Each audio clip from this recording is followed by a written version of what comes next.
Today we're talking about root clipping.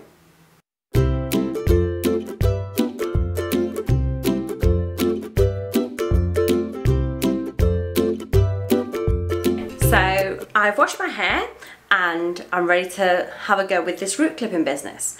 So the reason for this is that I don't root clip, I don't use it, I just seem like a lot of faff. I really like to air dry my hair, so in order to do that I just need to be able to just wash and go.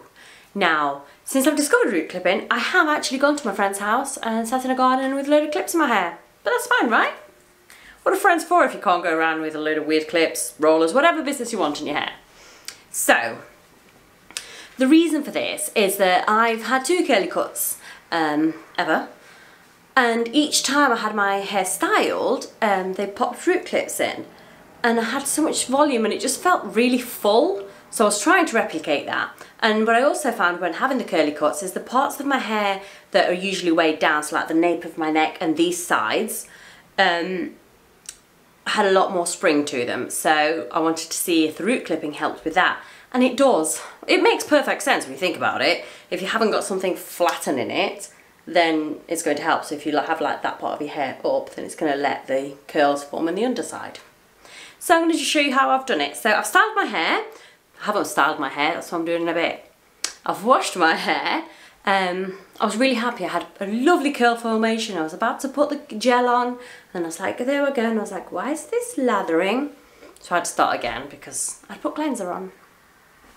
Never mind. So my hair's super wet.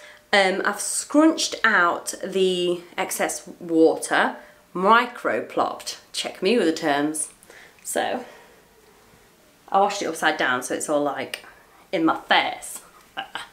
That'll probably help with volume, to be fair. And what I'm going to do is just do a very, very, very slight go over with the diffuser.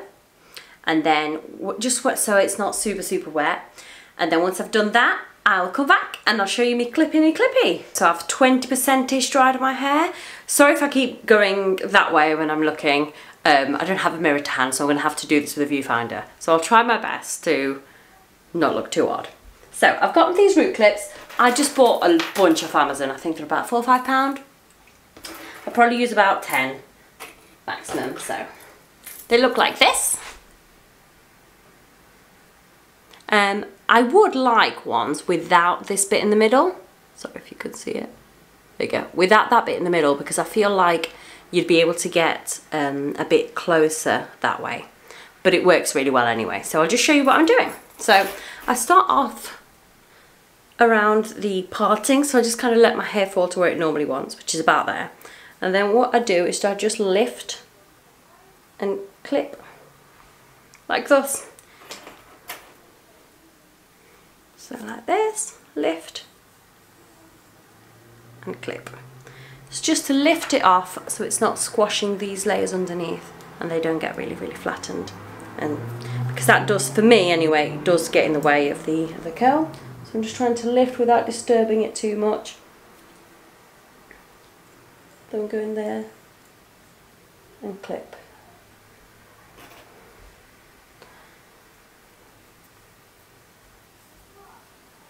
Not to get in the way of it too much. I don't want to break them up, but lift and clip.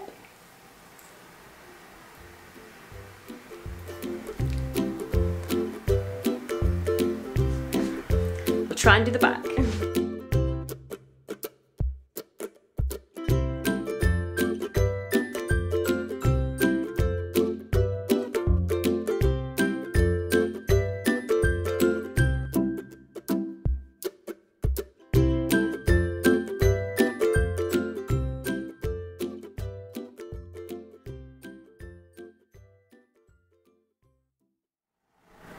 And hopefully that gives the nape of the neck a bit of a chance to curl without getting all squished by the top heavy layers.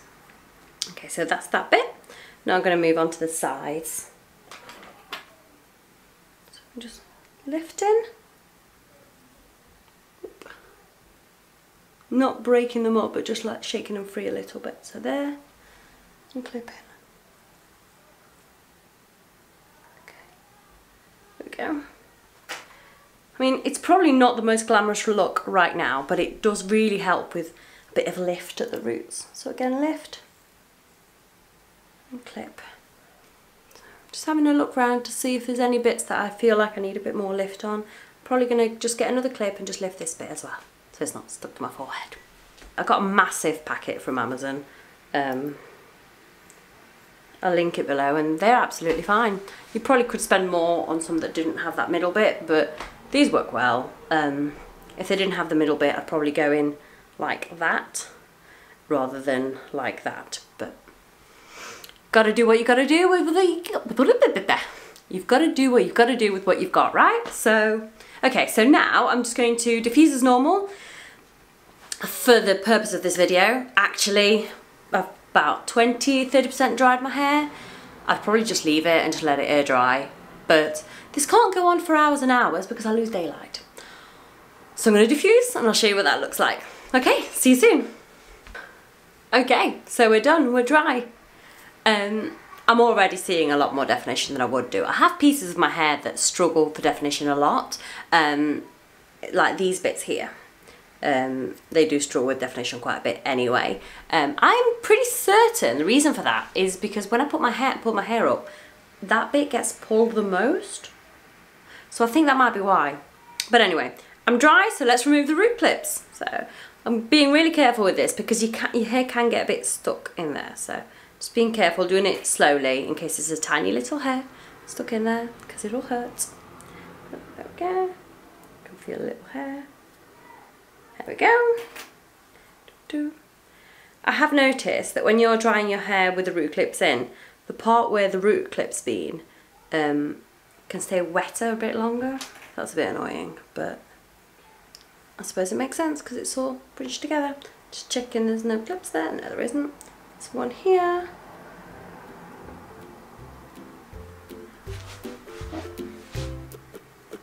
I feel like okay. That's the back done.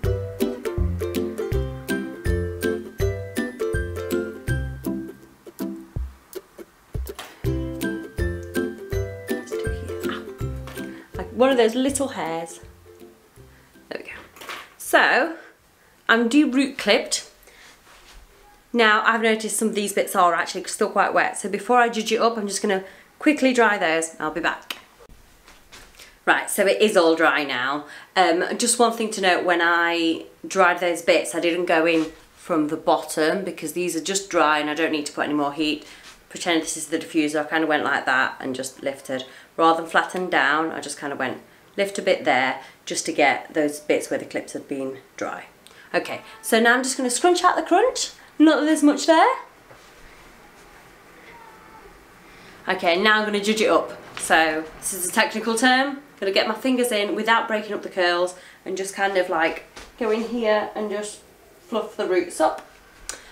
Then do there, fluff the roots up, fluff the roots up, and fluff the roots up. I'm going to do it upside down just because it's easier. So you might not be able to see me. I'll try anyway. There you go.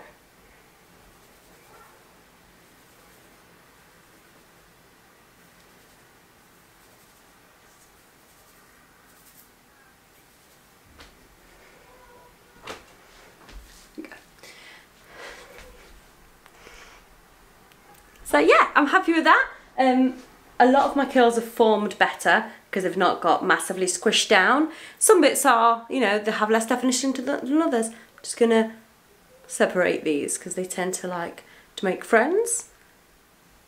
But yeah, much happier with the volume and the fullness of my hair. So root clipping, I didn't try it at first because I felt it was a little bit overwhelming and just an unnecessary extra step, but actually the results are much nicer, and parts of your hair that would get flattened, it's worth trying root clipping for. Ooh. It's worth trying root clipping for because they might just help with that.